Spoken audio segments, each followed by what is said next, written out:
Hello everyone, myself engineer Abhishek Kumar. I welcome you all on Scientific Research Gurukul classes. Today we will discuss about the dot product in depth till J levels and NEET levels और basic for 11 12. So सारी चीज़ें जो है advance में थोड़ा और पढ़ेंगे dot product की complete depictions right. So actually आप लोगों ने पहले देखा होगा डॉट प्रोडक्ट्स के बारे में सुना होगा और बेसिकली आप एक फार्मूला से पहले से नोन होंगे. जैसे अगर कोई दो वैक्टर्स है A dot B I mean A और बी, तो आप उसका डॉट प्रोडक्ट निकालते हो A dot B that is equal to A B cos theta. It means A into B and into cos theta right. So basically dot product का मतलब क्या होता है, ये तो हो गई फॉर्मूला. तो देखो जो डॉट प्रोडक्ट हम निकालते हैं वो निकालते हैं किसी दो वेक्टर्स का, लेकिन वो जो रिजल्ट प्रोड्यूस करेगा वो स्केलर होगा, वेक्टर नहीं होगा राइट. सो यहाँ पे आप देख सकते हो कि लिखा भी है कि the dot product of two vectors will produce a scalar instead of vector as in the right. मतलब इसका मतलब क्या, डॉट प्रोडक्ट क्या होगा, दो वेक्टर्स का डॉट प्रोडक्ट होता है लेकिन वो एक स्केलर क्वांटिटी प्रोड्यूस करता है, रिजल्ट वो स्केलर कंसिडर की जाएगी राइट. सो अगर अब मैं आगे एक्सप्लेन करूँ कि जो डॉट प्रोडक्ट है वो किसके बराबर होता है. देखो जब कोई वेक्टर्स को हम डिपिक्ट करते हैं, कोई एक कंपोनेंट होती है, कोई एक वेक्टर्स होती है, तो उसको हम ब्रेक कर देते हैं दो कंपोनेंट्स में. First is horizontal component and next is that is the vertical component. जो एक्स एक्सिस के अलॉन्ग होती है आई कैप से या आई वेक्टर आई से डिनोट करते हैं, और जो जे कैप के अलॉन्ग होती है दैट इज़ वर्टिकल कंपोनेंट, और आई क्या होती है horizontal components. So right, so हम कह सकते हैं कि the dot product is equal to the sum of the product of the horizontal components and the product of vertical components. तो अगर एक वेक्टर हम ले लेते हैं एग्जाम्पल के रूप में वी, जो कि ए वन आई कैप है, ए वन आई है प्लस बी वन जे है, और दूसरी वेक्टर जो है डब्ल्यू जो ए टू आई है प्लस बी टू जे है राइट. ये दोनों वेक्टर हैं और इसके डॉट प्रोडक्ट को हम कैसे निकाल सकते हैं. जैसे वी और डब्ल्यू है तो वी डॉट डब्ल्यू लिखना होगा डॉट प्रोडक्ट के लिए. तो वी डॉट डब्ल्यू की जो फॉर्मूला होगी वो होगी A one A two plus B one B two, यानी प्रोडक्ट ऑफ उसके एक्स कंपोनेंट के प्रोडक्ट. वैक्टर वी का एक्स कंपोनेंट ए वन है और वैक्टर डब्ल्यू का एक्स कंपोनेंट ए टू है. So A one into A two और इसकी जो वाई कंपोनेंट का product B one B two. It means V dot W equals to A one A two plus B one B two. अब हम लोग कुछ properties देखेंगे डॉट प्रोडक्ट्स के बारे में. अगर मान लो यू और वी और डब्ल्यू तीन वैक्टर्स हैं और सी कोई स्केलर क्वांटिटी है, तो अब हम दो वैक्टर जैसे यू डॉट वी निकालना हो तो यू डॉट वी आप कॉमेडिटिव आप लोगों ने पढ़ा होगा कि u dot v equals to we dot u right. ये फॉलो करते हैं कॉमेडिटिव को. नेक्स्ट इज अगर हम v और w जो दो वैक्टर्स है उसको सम कर दें और उसका डॉट निकालें u के साथ, that is u dot braces v plus w, तो ये क्या हो जाएगा, इंडिविजुअली मल्टीप्लाई होगा. जैसे u पहले v से मल्टीप्लाई होगी, फिर u मतलब डॉट प्रोडक्ट होगी, फिर u की डॉट प्रोडक्ट w से होगी, यानी u dot v plus u dot w. ये सारे प्रॉपर्टी इंपॉर्टेंट है, आपको समझ में थोड़ी देर में आ जाएगी, इसके क्वेश्चंस आते हैं राइट. अब दूसरे अगर आप किसी वैक्टर्स को जीरो के साथ डॉट निकालो, जीरो डॉट वी, तो वेरी बेसिक है, आंसर जीरो होगा. अब सेम वैक्टर्स के साथ कर रहे हैं वी डॉट वी, सो उसकी मैग्नीट्यूड की स्क्वायर होगी यानी वी स्क्वायर हो जाएगी. अगर मैं scalar quantity last formula C U dot V करूँ तो क्या होगी, C braces U dot V निकालेंगे, यू डॉट वी को सी से मल्टीप्लाई कर, दूसरे में U dot C into V, तो सी को जो स्केलर मेरी वैल्यू है सी उसको वी से मल्टीप्लाई कर देंगे, 3 2 4 सी कुछ भी हो सकती है, उसे मल्टीप्लाई कर देंगे फिर से, फिर यू के साथ उसकी डॉट प्रोडक्ट हो जाएगी राइट. अब ध्यान से समझेंगे एवरीवन, ध्यान से समझना है, क्यों, क्योंकि अब जो एप्लीकेशंस होती है फिजिक्स की वो इंपॉर्टेंट होती है. इसमें इसकी यूज कहाँ की जाती है, और दूसरी होती है उसको न्यूमेरिकल्स वैल्यूज़. सो यानी न्यूमेरिकल्स कैसे अप्रोच लेनी है क्या है राइट. सो अब हम बहुत सिंपल एक क्वेश्चन है, बहुत ही सिंपल, आप इजीली समझ जाओगे. अगर कोई वेक्टर है मान लो वी 5i प्लस 2j और दूसरी वेक्टर है 3i माइनस 7j, तो आपको इसने पूछा है कि वी डॉट डब्ल्यू क्या होगा. Let's do this. बहुत ही सिंपल है, वी डॉट डब्ल्यू का मैंने अभी आपको फॉर्मूला बताया है कि क्या होता है कि a one A two plus B one B two, यानी प्रोडक्ट ऑफ एक्स कंपोनेंट और प्रोडक्ट ऑफ वाई कंपोनेंट का सम राइट. सो ए वन ए two plus B one B two.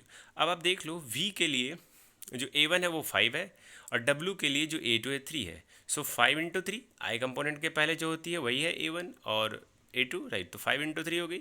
अब बी वन हो जाएगा बी वाले वैक्टर में 2 और W वाले वेक्टर का -7, so 2 into -7, so product will be 15 -4, so obviously answer is going to 1. So simple answer right.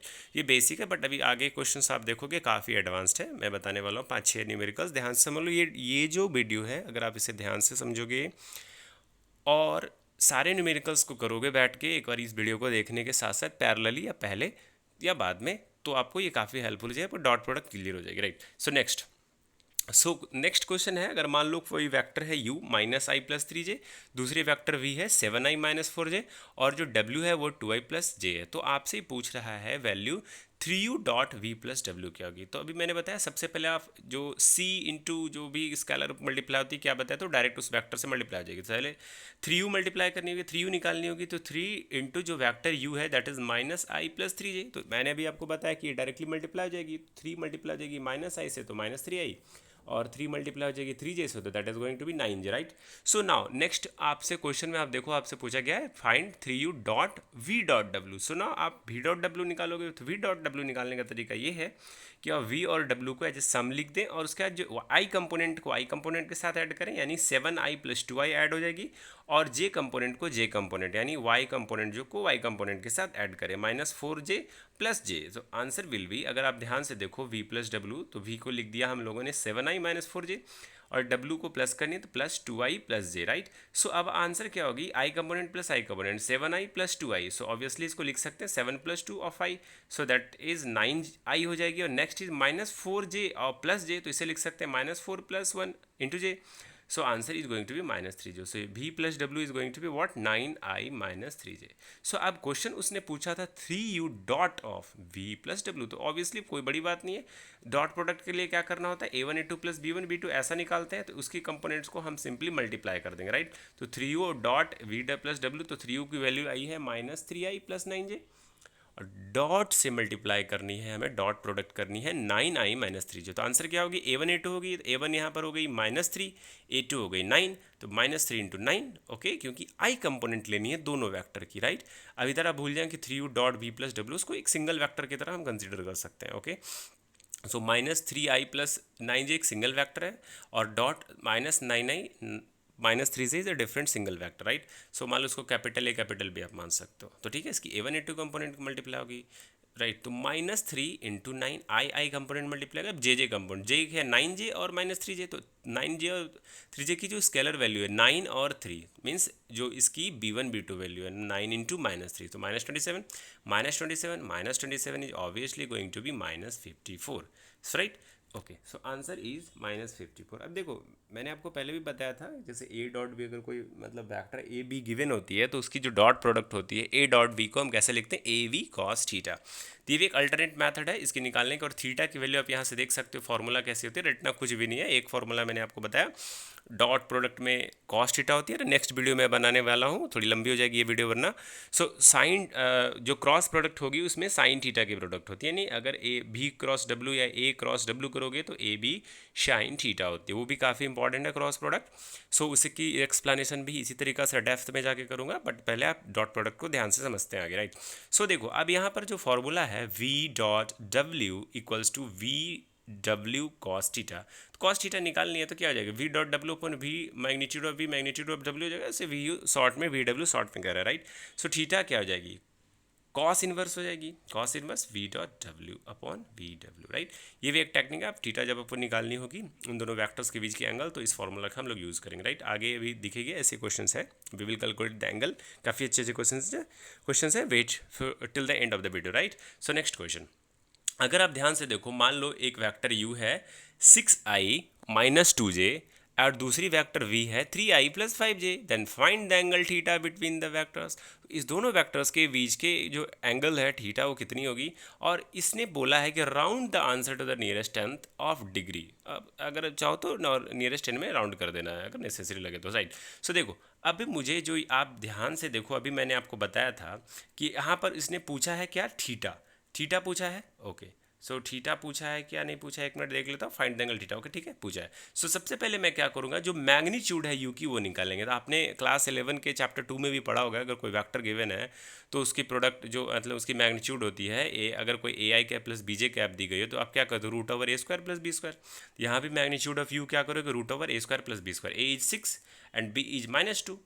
You vector में आप देखो 6i माइनस 2j, तो आई की जो कंपोनेंट है मतलब 6, और स्केलर वैल्यू जे की जो जे कंपोनेंट की जो स्केलर वैल्यू माइनस 2, उसकी स्क्वायर कर देंगे और सम कर देंगे, यानी 6 square plus 2 square, 6 square is 36, 2 square is 4, so answer is root 40, और रूट 40 को प्राइम फैक्टरेशन करके रूट के बाहर निकालोगे तो 2 निकल जाएगी, 4 रूट 10 आंसर, राइट।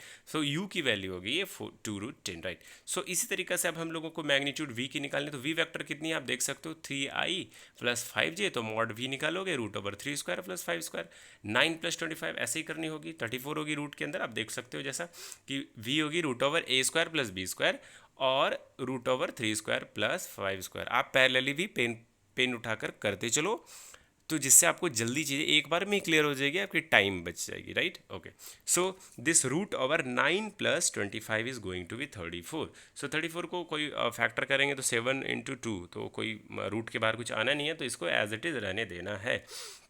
अब देखो, अब जो यहाँ पर फॉर्मूला है, थीटा निकाल लिया है, लेकिन उसके पहले हमें u डॉट वी की वैल्यू चाहिए होगी, डॉट प्रोडक्ट लेनी होगी यू बी की। तो u डॉट वी की फॉर्मूला मैंने पहले ही बताया था, a1 a2 plus b1 b2। a1 a2 आप कैसे निकालोगे? आप यहाँ देख सकते हो, a1 है 6, a2 है 3, तो यहाँ पर 6 इंटू हो गई 3, राइट? अब b1 b2 है, आप देख सकते हो b1 की वैल्यू -2 और b2 की वैल्यू 5, तो -2 into 5, -2 into 5, so -10, 18 minus 10 is going to be 8, right? So next is find the, अब देखो, अब हमें इसके एंगल निकाले, जैसा कि मैंने आपको फॉर्मूला बताया था कि u dot v equals to u v cos theta. तो कॉस थीटा तो ठीक है, तो थीटा की वैल्यू वहाँ से आई थी, cos inverse u dot v upon u v, इसीलिए हमें u डॉट वी निकालने की जरूरत पड़ी और u मैग्नीट्यूड ऑफ u निकालने की जरूरत पड़ी और मैग्नीट्यूड ऑफ v निकालने की जरूरत पड़ी। हमारी अप्रोच क्या होनी चाहिए? आप कैसे न्यूमेरिकल्स इजीली सॉल्व कर सकते हो, चाहे मैथमेटिकली कैसे अप्लाई करनी चाहिए, आप ये देखो कि आपसे पूछा क्या गया और उसकी फॉर्मूला क्या है, और उसके बेसिस पे आप कंसेप्ट रिवर्स में लगानी होती है न्यूमेरिकल्स में। इसलिए न्यूमेरिकल्स थोड़ा सा थियरी के अकॉर्डिंग थोड़ी सी टफ हो जाती है, टफ बनाया गया हमारे लिए, राइट? लेकिन टफ होती नहीं। अगर अप्रोच ऐसा पढ़ाया जाए कि आपको कैसे कैलकुलेट करनी है, पहले आपको रिवर्स में सोचनी है, मेजर फार्मूला आप लिख दोगे, कॉस थीटा की फॉर्मूला लिखोगे या थीटा की लिखोगे, आपको आइडिया लग जाएगा कि हमें u डॉट वी चाहिए, तो u डॉट वी निकालनी होगी, फिर magnitude of u magnitude of v भी चाहिए आपको, तो आप पहले निकालोगे। ऐसे कोई अंतर्यामी की तरह आप सॉल्व नहीं कर सकते, right? So no not worry, वो प्रैक्टिस से भी आप गेन सकते हो, और जल्दी गेन हो तो आप ऐसे रिवर्स में सोचना शुरू करें, right? So here theta equals to cos inverse u dot v upon mod u mod v, right? So cos inverse as it is लिखनी है u डॉट v की, अब भी वैल्यू आप देख सकते हो ऊपर में 8 आई है, और मॉड u की वैल्यू अगर आपको याद हो तो यहाँ पर 2√10 है, और मॉड v की वैल्यू √34 है, तो 2√10 इंटू √34। देखिए, जो क्लास 11-12 की न्यूमेरिकल्स है फिजिक्स की, वो थोड़ी टफ इसलिए भी हो जाती है क्योंकि कभी कभी स्लाइट कैलकुलेशन जो होती है उसकी कॉम्प्लेक्स होती है, बट डोंट वरी, इतनी भी कॉम्प्लेक्स नहीं होती कि आप सॉल्व नहीं कर सको, ठीक है? अब देखो ध्यान से, अब थीटा जो है कॉस इनवर्स, अगर आप इसको सारी वैल्यू को √10 की वैल्यू √34 को सिंप्लीफाई करके सॉल्व करोगे, और 8 से 8 जो भी वैल्यू आएगी 2√10 इंटू 34, √34 को उसको आप 8 को उससे डिवाइड करोगे उस वैल्यू से, तो answer will be going to be 0.2169। और आप जो है जो ट्रिग्नोमेट्रिक वैल्यूज़ जो होती है थीटा की वैल्यूज निकालने, अगर चार्ट से आप देखते होगे फिजिक्स के लास्ट जो फिजिक्स बुक के लास्ट पेजेज में या मैथ्स के लास्ट पेजेज में होती है, तो वहाँ से आप सर्च करोगे कॉस वैल्यू में जाके कि 0.21 के रेफरेंस में कितनी एंगल कितनी डिग्री निकलेगी, राइट? तो थीटा यहाँ पर आ जाएगी लगभग 77 डिग्री के आसपास, 77.5 डिग्री अप्रॉक्सीमेटली।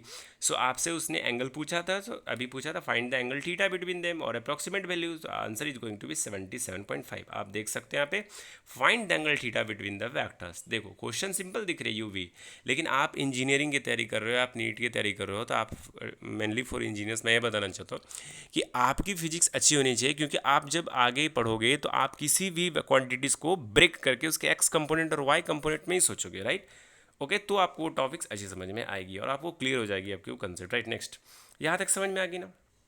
ठीक है, अब आगे देखो, दो कंसेप्ट आती है जैसे पैरेलल वेक्टर और ऑर्थोगोनल वेक्टर, आपने पहले भी पढ़ा होगा, मैथ्स में भी ये कंसेप्ट है।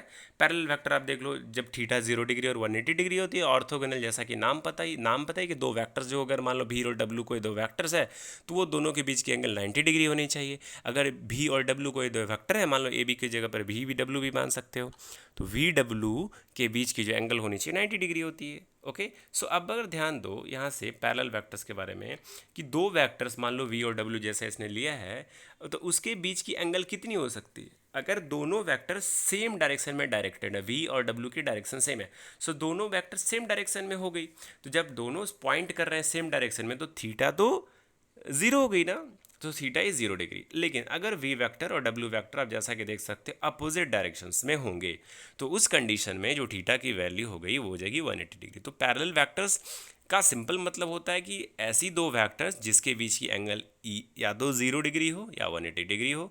सो that thus we can say that for parallel vectors, two vectors are parallel when the angle between them is either 0 degree और 180 degree, right. Next is are orthogonal vectors, काफ़ी इंपॉर्टेंट है। Orthogonal vectors की usage questions इस पे ज़्यादा पूछी जाएगी। आप अगर नीट जेई में देखोगे आपको दो वेक्टर्स दे देगा ए बी, और ऑप्शन दे देगा कि the following vectors A and B are, पहला पैरेलल वेक्टर्स, दूसरा orthogonal vectors, option C none of the above, ऐसा कुछ, और option D both A and B. Both A and B हो नहीं सकता कि कोई वेक्टर्स ऑर्थोगोनल भी हो जाए और पैरेलल भी हो जाए, नॉट पॉसिबल। सो ये आप रिडंडेंट मेथड से ऑप्शंस को कट, क्या बोलते हो, रिड्यूस करके, है ना, ऑप्शन कैंसिलेशन से बना सकते हो इस क्वेश्चन को। तो एक ऑप्शन बची तीन, या तो ऑर्थोगोनल या तो पैरेलल। तो इस कंडीशन में आप सीधे इसके डॉट प्रोडक्ट निकालोगे, आपको आइडिया लग जाएगी, राइट। सो अब देखो दो वेक्टर्स ऑर्थोगोनल कैसे हो गए। अगर मान लो कोई दो वेक्टर है वी और डब्ल्यू, अगर उसके बीच की एंगल राइट एंगल हो जाए, यानी 90 डिग्री हो जाए, तो ये दोनों वेक्टर्स क्या कहलाएगी, ऑर्थोगोनल वेक्टर्स। सिंपली आप देखो, आप ऑर्थोगोनल ऐसे पढ़े हो, कोई दो वेक्टर ए बी है, अगर उसके बीच की एंगल 90 डिग्री है, right. So a dot b क्या हो जाती है, ए बी कॉस थीटा, तो कॉस 90 डिग्री कितनी हो जाएगी, अब ध्यान दो, a dot b into cos 90, and cos 90 is what, cos 90 is zero. Okay, so इस कंडीशन में a dot b dot product orthogonal vectors की जीरो होती है। That is very very important, right. Okay, अब ध्यान से चलते हैं आगे, ऑर्थोगोनल वेक्टर्स के बारे में हम समझ गया। अब आगे चलते हैं क्वेश्चन। इस पे देखो आपको दो वेक्टर्स दी गई है, जैसे पहली है u minus i minus 3j and v दी हुए 9i माइनस 3j। तो ये कह रहा है कि डिटरमाइन करिए ये ऑर्थोगोनल है। तो वेरी सिंपल, ऑर्थोगोनल के लिए आपको डॉट प्रोडक्ट निकालनी है, और डॉट प्रोडक्ट मैंने आपको बताया ए डॉट बी कितनी आनी चाहिए, a B cos theta, a B cos 90 degree, theta orthogonal के लिए 90 होती है, तो ये और 9 कॉस 90 जीरो, तो a dot b into zero is zero, यानी कि डॉट प्रोडक्ट इसकी कितनी आनी चाहिए, जीरो आनी चाहिए। तो ये ऑर्थोगोनल होंगे। तो लेट्स चेक। तो मैं निकालता हूँ u dot b. U dot b का आपको ऐसे भी फॉर्मूला बताया था, आप a1 a2 plus b1 b2 कर लो, सेम बात है। सो a1 a2, सो आप यानी कि यहाँ पर u डॉट v का पहले वेक्टर्स लिखोगे, जिस फॉर्मेट में लिखोगे minus i minus 3j dot 9i minus 3j। अब a1 a2 निकालनी है, तो आई कैप जो एक्स कंपोनेंट की वैल्यू है, a कितनी है पर -1 है, और a2 9 है, तो -1 इंटू 9। अब b1 e2 b1 जे कंपोनेंट दोनों का देखना है, दोनों वेक्टर u v का, तो -3 इंटू -3 तो +9। अब -9 plus 9 is zero. So answer is what, अगर डॉट प्रोडक्ट जीरो हो जाए तो वेक्टर्स क्या होती है, ऑर्थोगोनल। तो आगे ना आंसर। So it means the dot product is zero, so the vectors are orthogonal. यहाँ तक समझ में। अब देखो बहुत ही इंपॉर्टेंट है, एक कंसेप्ट है, मान लो कोई दो वेक्टर हो जाएगी v और कोई वेक्टर हो जाएगी w, तो जो वेक्टर v होती है वो प्रोजेक्टेड होती है वेक्टर w के ऊपर, है ना, यानी vector v is projected upon vector w। इस कंसेप्ट को भी समझना होता है हमें।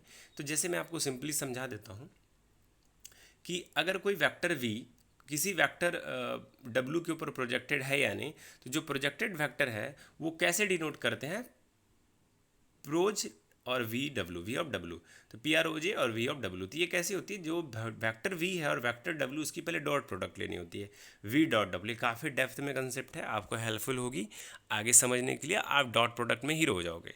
ओके, इस टॉपिक्स को आप समझो।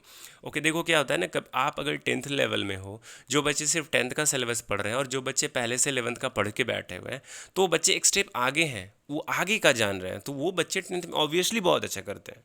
सो राइट, सो आप अपनी लिमिट में मत बढ़ो, थोड़ा आगे पढ़ो, राइट। ओके, हाँ, लेकिन एग्जाम के टाइम में फोकस्ड हो जाओ, लेकिन पहले नॉलेज जितना पॉसिबल हो गेन कर लेनी चाहिए। प्रोबेबल मतलब बहुत ज़्यादा नहीं, लेकिन एक स्टेप आगे बढ़ो, ऐसा ही है ये सेम चीज़। Okay, projected vectors, right. So अब प्रोजेक्टेड वेक्टर्स का मैंने फॉर्मूला बताया, प्रोजेक्टर वी डब्ल्यू क्या हो जाएगा, V dot W upon mod W का स्क्वायर, मैग्नीट्यूड ऑफ डब्ल्यू का स्क्वायर करेंगे, और इंटू डब्ल्यू वैक्टर, जो भी वैक्टर एज इट इज रहेगी आई कैप जे कैप में, उसको लिख देनी है, राइट। ठीक है। सो जो projected vector can be subtracted from, अच्छा देखो एक चीज़ और मैं आपको बता दे रहा हूँ, अगर मान लो कोई दो वेक्टर्स है, कोई वेक्टर को मैंने भी वेक्टर है कोई, उसको मैं ब्रेक कर रहा हूँ दो कंपोनेंट में, v1 v2 में, सम ऑफ टू वेक्टर्स में। सो एक्चुअली क्या होगी, v is breakable into v1 plus v2। सो ऐसा लिख सकते हैं v1 प्लस v2 बराबर v। तो हम यहाँ से v2 कैसे निकाल सकते हैं, v2 हो गया simple v minus v1। Okay, so यहाँ से अब आगे चलते हैं कि अगर वेक्टर्स v और वेक्टर w जो है are two non zero vectors मतलब जिसकी मैग्नीट्यूड वैल्यू जीरो ना हो, then vector v can be expressed as the sum of its orthogonal component. बहुत ही इंपॉर्टेंट पॉइंट्स कि अगर वेक्टर v और वेक्टर w कोई दो नॉन जीरो वेक्टर्स है, तो हम वेक्टर v को ब्रेक कर सकते हैं कैसे? Sum of two orthogonal components of vector, यानी v1 v2 क्या है? वेक्टर v का ऑर्थोगोनल कंपोनेंट्स वेक्टर है। ऑर्थोगोनल कंपोनेंट्स वेक्टर मतलब अगर मैं v1 v2 कर दूं तो कितने होने चाहिए? डॉट प्रोडक्ट जीरो आ जाए, यही मतलब हो रहा है। ठीक है, आगे देखते हैं। तो अब मुझे निकालनी होगी फॉर्मूला v1 की in terms of projected vectors. So v1 equals to हो जाएगा प्रोजेक्टेड v ऑफ w और is equal to v dot w upon mod w का स्क्वायर इंटू w। और v2 मेरी क्या आ जाएगी? v2 की हमें फॉर्मूला हो गई v माइनस v1। क्यों? क्योंकि मैंने आपको बताया है कि v1 plus v2 equals to v होती है, तो यहाँ से v2 इक्वल टू क्या आ जाएगी? v में माइनस कर लेंगे v1 को। ओके, अब देखो ध्यान से, मैंने पहले ही बताया था कि v1 v2 ऑर्थोगोनल कंपोनेंट्स यानी ऑर्थोगोनल वेक्टर्स है वेक्टर v का, तो दोनों का डॉट प्रोडक्ट जीरो होनी चाहिए।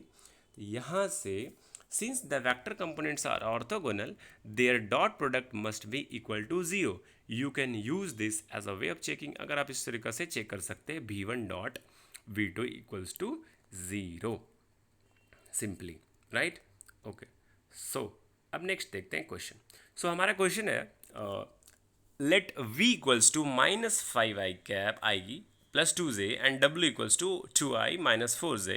Decompose v into its vector components v1 and v2 where v1 is parallel to w and v2 is orthogonal to w। Very simple. तो सबसे पहले आप निकालोगे उस वेक्टर w का मैग्नीट्यूड, क्योंकि आपको मैंने फॉर्मूला बताया कि नीचे डिनोमीटर में मॉड w का स्क्वायर होता है। ऐसे कुछ भी तुक्का नहीं निकालना, फिर आपको v डॉट डब्ल्यू भी निकालनी होगी। ओके, और इस तरीके से आपकी आंसर आएगी। सो अब मैं चलता हूँ मॉड w का स्क्वायर निकालने, right? So modulus of w, right? So modulus w क्या हो गया? उसकी ए स्क्वायर और बी स्क्वायर, उस दोनों component I component J component की स्केलर वैल्यू की स्क्वायर करते हैं, सम कर देते हैं। सो ए स्क्वायर प्लस बी स्क्वायर, तो ए यहाँ पर टू है, w में देखो टू आई है तो टू का स्क्वायर, और माइनस फोर जे यानी माइनस फोर का स्क्वायर कर देंगे, तो टू का square plus of minus two का स्क्वायर, तो four plus sixteen root twenty. अब देखो find the dot product of v and डब्ल्यू। अब दूसरी कैसे जान गए कि यही निकालना? रिवर्स में मैं आपको सोचना सिखा रहा हूँ। प्रोजेक्टेड वी आपको चाहिए मॉड डब्ल्यू का square, modulus of W square और वी डॉट डब्ल्यू। तब आप एक चीज़ निकाल रहे हो तो अब आपको दूसरा वी डॉट डब्ल्यू निकालना है। ऐसा तुक्के में नहीं कि कुछ भी निकालेंगे कैसे जानेंगे, सब कुछ पता होता है, बट आपको पता होनी चाहिए मेजर फॉर्मूला क्या और रिवर्स में आपको सॉल्व करनी होती है। Next you have to find v dot डब्ल्यू, राइट? सो चलते हैं अब आगे, v डॉट डब्ल्यू निकालते हैं। तो हमारी वेक्टर v है, आपने देखा minus five a plus two जे, और w वेक्टर थी टू आई माइनस फोर जे। मैं आपको एक बार वापस ले चलता हूँ दिखाने। हमारी वेक्टर v आप देख सकते हो क्वेश्चन में दी हुई है minus five a plus two j, and vector w दी हुई है two i minus four j, right? So यहाँ पे इस दोनों की डॉट प्रोडक्ट का मैंने आपको फॉर्मूला क्या बताया था? a1 a2 plus b1 b2। सो आई कंपोनेंट की जो वेक्टर स्केलर है, मतलब इस दोनों वेक्टर की इसकी जो स्केलर वैल्यू है माइनस फाइव और टू, उसकी product minus five into, और जे कंपोनेंट जो है टू जे और माइनस फोर जे, उस दोनों को मल्टीप्लाई करेंगे उसकी कंपोनेंट्स को, तो two into minus four, so minus eight, so minus ten, and minus it is going to be minus eighteen. Okay, अब देखो, अब वेक्टर प्रोजेक्शन जो है, जैसे v1 निकालने उसका फॉर्मूला हम लोगों ने देखा था, मैं आपको दोबारा दिखा, पहले यहाँ देख लो। v1 equals to we dot W upon W square into जो भी वेक्टर w है उसको लिखना पड़ता है आई जे कंपोनेंट में जैसे लिखी हुई है। सो लेट्स गो, मैं आपको एक बार v1 की फॉर्मूला दिखा दूँ, क्योंकि फॉर्मूला याद होना फिजिक्स में VVI very very important, right? So v1 equals to, और फॉर्मूला याद रखने का कंसेप्ट होना पता होना जरूरी होता है। सो v1 आप देख लगते हो projected vector v of w equal to v dot w upon w का स्क्वायर, यानी मॉडुलस ऑफ w का स्क्वायर इंटू w वेक्टर, यही formula v dot w upon mod w into w। देखना ये फॉर्मूला v1 के लिए हम निकाल के बैठे हैं, यानी निकालना है। v1 equals to v dot w upon mod w into w। Okay, so v dot w हमें अभी ऊपर निकाला माइनस एटीन, अब मॉड w का स्क्वायर मैं आपको दिखा देता हूँ, रूट ट्वेंटी आई थी। अब देख लो, मॉड w की वैल्यू रूट ट्वेंटी आई थी, राइट? तो रूट ट्वेंटी लिख देंगे, और वेक्टर w आप ऊपर देख सकते हो, यहाँ पे v डॉट w वाले में लिखी हुई है टू आई माइनस फोर जे। मैं आपको क्वेश्चन में भी दिखा देता हूँ w आप देख लो, यहाँ पर लिखे हुए two i minus four j. Okay, two i minus four j, right? So अब देखो, अब ध्यान से, 18 और रूट ट्वेंटी का स्क्वायर इज ऑब्वियसली 20 आ जाएगी। 18 और 20 को कट करोगे तो ऊपर माइनस नाइन हो जाएगी, नीचे 10 हो जाएगी, 9/10 हो जाएगी। अब टू आई माइनस फोर, जब आप इंडिविजुअली सी को मल्टीप्लाई कर दोगे दोनों कंपोनेंट से, माइनस 9/10 इंटू टू, सो ये कट जाएगी, टू और 10 5 हो जाएगी, तो माइनस 9/5 आई हो गई। और दूसरी कंपोनेंट है माइनस 9/10 इंटू माइनस फोर जे, तो माइनस इंटू माइनस प्लस हो गई। अब 9 इंटू फोर अपॉन 10, तो वो कट जाएगी टू टाइम्स, नीचे 10 कट जाएगी 5, मतलब 5 टाइम्स बचे, 5 बचेगी नीचे। सो ये answer will B 18 upon 5 J. So v1 आपकी आ गई माइनस 9/5 आई प्लस 18/5 जे, v1 आ गई, राइट? ओके, अब देखो हमें तो उसने पूछा था कि आप वेक्टर v2 भी बताओ, तो v1 प्लस v2 v होती है, तो v2 का फॉर्मूला हमने आपको पहले बताया था, आप देख सकते हो v माइनस v1। मैं आपको वापस कंसेप्ट में ले चलता हूँ एक बार, v की फॉर्मूला आपको v2 v1 वाली फॉर्मूला दिखाने के लिए। यहाँ पे आप देख सकते हो आपने v1 निकाल लिया, v2 की वैल्यू होती है v minus v1, v minus v1 whole for a while, so v minus v1 एक मिनट, v माइनस v1 या so v is obviously we are having, हमें गिवन है -5i प्लस 2j, और v1 हम लोगों ने अभी निकाला है, यहाँ पे देख सकते हो आप एक मिनट, -9/5i प्लस 18/5j, तो यहाँ पे आप लिख सकते हो -9/5 प्लस 18/5j। अब इस दोनों फैक्टर को एज सिंपल माइनस से ऑपरेट करके माइनस ऑफ -9/5 प्लस 9/5 हो जाएगी, या माइनस इंटू प्लस 18/5 हो जाएगी -18/5। आई कंपोनेंट को आई कंपोनेंट के साथ जोड़ देंगे, जे को जे के साथ जोड़ देंगे, तो आई कंपोनेंट है -5i प्लस 9/5i, तो -5 प्लस 9/5i हो गई, और जे कंपोनेंट है 2j और -18/5j, तो इसको आप सेपरेट कर दो, 2 माइनस 18/5j जोड़ दो, सो 2 माइनस 18/5 और j, सो v2 कंपोनेंट आ गई -16/5i -8/5j। अब देखो हम लोगों ने v1 निकाल लिया, v2 निकाल लिया, ओके। अब उसने क्वेश्चन जो पूछा था कि मान लो कि यहाँ पे जैसे क्वेश्चन उसने पूछा था कि लेट v बराबर -5i and plus 2j and w जो थी वो 2i थी, और उसने पूछा क्या कि डिकम्पोज कर दो v को दो वेक्टर कंपोनेंट्स में, v1 में और v2 में, वो हमने कर दिया। और कह रहा है कि जहाँ पर v1 जो है पैरेलल हो w से और v2 जो है ऑर्थोगोनल हो w से, तो v1 v2 जो है ऑर्थोगोनल होनी चाहिए w से। तो अब इसका कंसेप्ट क्या है कि अगर हम v1 v2 जो कि ब्रेक किया गया वेक्टर v को ऑर्थोगोनल कंपोनेंट्स में v1 और v2 में v कंपोनेंट्स को, तो v1 डॉट v2 जीरो आनी चाहिए, जो कि मैंने आपको पहले फॉर्मूला में अभी आपको कंसेप्ट में समझाया था। तो अगर v1 डॉट v2 जीरो आ गई तो हमारी आंसर करेक्ट है। तो v1 डॉट v2, तो v1 की वैल्यू हम लोगों ने यहाँ से पहले अभी एक मिनट आप देख लो कैलकुलेट किया, -9/5i प्लस 18/5j, इसको लिख देंगे v1 के जगह पे, और v2 के वैल्यू अभी हम लोगों ने यहाँ निकाला -16/5i -8/5j। तो इस तरीक़ा से दोनों की डॉट लेंगे, डॉट का प्रोडक्ट मैंने फॉर्मूला क्या बताया था, a1 a2 plus b1 b2, तो -9/5 इंटू -16/5 और प्लस 18/5, यानी b1 b2 18/5 इंटू -8/5, दोनों को मल्टीप्लाई कर देंगे तो 9 इंटू 16 144 अपॉन 5 इंटू 5 25, और 18 8 जा होती है सेम होती है, -1 यानी 144 होती है, और प्लस इंटू माइनस माइनस हो जाएगी, तो आप ऐसे देख रहे हो सेम टर्म से कट जाएगी, राइट, सेम फ्रैक्शन होने के कारण वो हो गई जीरो। सो प्रूव्ड हो गया ना कि हमारी जो डॉट प्रोडक्ट है वो जीरो हो गया। इसका मतलब v1 और v2 क्या हो गया, v1 v2 ऑर्थोगोनल हो गए। इसका मतलब ये हो गया कि जो v1 है वो w के पैरेलल होगा, प्रोजेक्शन में ये सिखाया गया, और v2 जो है और एक w पे पैरेलल हो जाएगी, और जो v1 है वो w पे पैरेलल, और v2 जो है w के ऑर्थोगोनल, और v1 v2 एक दूसरे पे ऑर्थोगोनल। ओके सिंपल, यहाँ तक समझ में आ गई। ओके सो ये मैंने फॉर्मूला आपको पहले बताया था, फोर्स और अच्छा देखो बेसिक है, जैसे होती है ना वर्क का formula, force dot F dot S, force into force displacement, और प्रोडक्ट को डॉट प्रोडक्ट होती है, तो एफ डॉट ए बी होती है, यानी एफ डॉट एस होती है, तो एफ एस कॉस थीटा लिखते हैं हम लोग, राइट। और यहाँ पर जैसे ए बी के टर्म में डिस्प्लेसमेंट दिखा दिया उसने, ए बी के टर्म में डिस्प्लेसमेंट दिखाया, तो डॉट ए बी मैग्नीट्यूड में ले लेंगे, बस सिंपल है और कुछ नहीं। ऐसा आपको न्यूमेरिकल्स भी करना है क्लास 11 में, राइट। ओके अब देखो एक लास्ट क्वेश्चन है, ओके बहुत ही important but very very easy, confusion मत होना, डरना मत क्वेश्चन देखे, कुछ नहीं है, राइट। क्वेश्चन है अब एक फोर्स है जो कि 90 फोर्स ऑफ एक फोर्स अप्लाई की जा रही है 90 पाउंड्स की, इज यूज टू पुल। अच्छा देखो पाउंड्स में आ गई फोर्स, फोर्स की तो न्यूटन यूनिट होती है, पाउंड कहाँ से आ गए भाई। अब आप ऐसा कन्फ्यूजन मत होना, देखो जैसे आप जानते होंगे कि फोर्स की जो एसआई यूनिट्स होती है वो होती है न्यूटन, लेकिन आप लोगों ने डाइन भी सुना होगा ना, वो क्या है, सीजीएस यूनिट है। तो ऐसे ही कोई भी फिजिकल क्वांटिटी अलग अलग तरीके से मेजर, बहुत सारे अलग अलग इंटरनेशनल सिस्टम्स, एक तो हम लोगों ने डिस्क्राइब किया एसआई जिसे बोलते हैं, लेकिन ब्रिटिश का अपना सिस्टम यूनिट्स था, फ्रांस का अपना था, इंडिया का अलग था, यूएसए का अलग था, सबका अपना अपना जनरली होता था, राइट। लेकिन आईयूपीएसी ने और जो इंटरनेशनल सोसाइटी ने मिलकर एक सिस्टम सेट किया है, जो system of international SI system जिसे हम लोग बोलते हैं, राइट। सो चलते हैं एसआई, जब मैं अलग से वीडियो बनाऊंगा उस बारे में डेप्थ सारी हिस्ट्री बता दूंगा अच्छे से, right. So don't worry. So next question is last question, last but not the list, ध्यान से समझें। अब इस तरीका से आप पढ़ोगे तो जरूर आप दूसरों को पढ़ा सको, मैं अक्सर कहता हूँ पढ़ो ऐसा कि दूसरों को पढ़ा सको।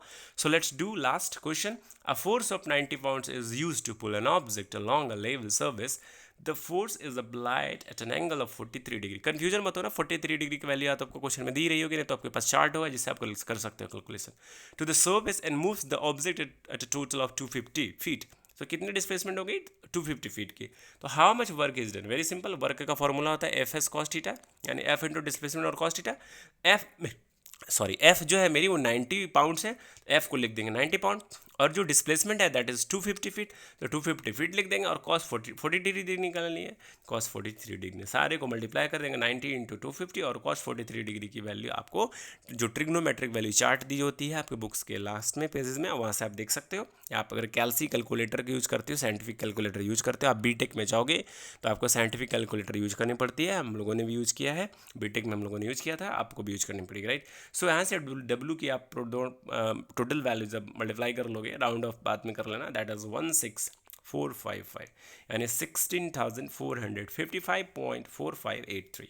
अगर आप राउंड ऑफ कर दो तो आंसर हो जाएगा 16,455। That's all for today. Thank you so much. I hope कि आपको ये वीडियो फ्रूटफुल लगा हो। अगर फ्रूटफुल लगा हो तो आप अपने बेस्ट फ्रेंड्स को एटलीस्ट ज़रूर शेयर करें, क्योंकि इस वीडियोस को देखने के बाद आई कैन एश्योर, और मुझे भरोसा है कि आपको डॉट प्रोडक्ट एक डेप्थ में पूरी अच्छी तरीक़े से समझ में आ जाएगी, राइट, क्योंकि क्वेश्चंस काफ़ी अच्छे थे और कंसेप्ट भी थोड़े एक स्टेप आगे थे। Thank you, that's all. Have a great day, bye bye.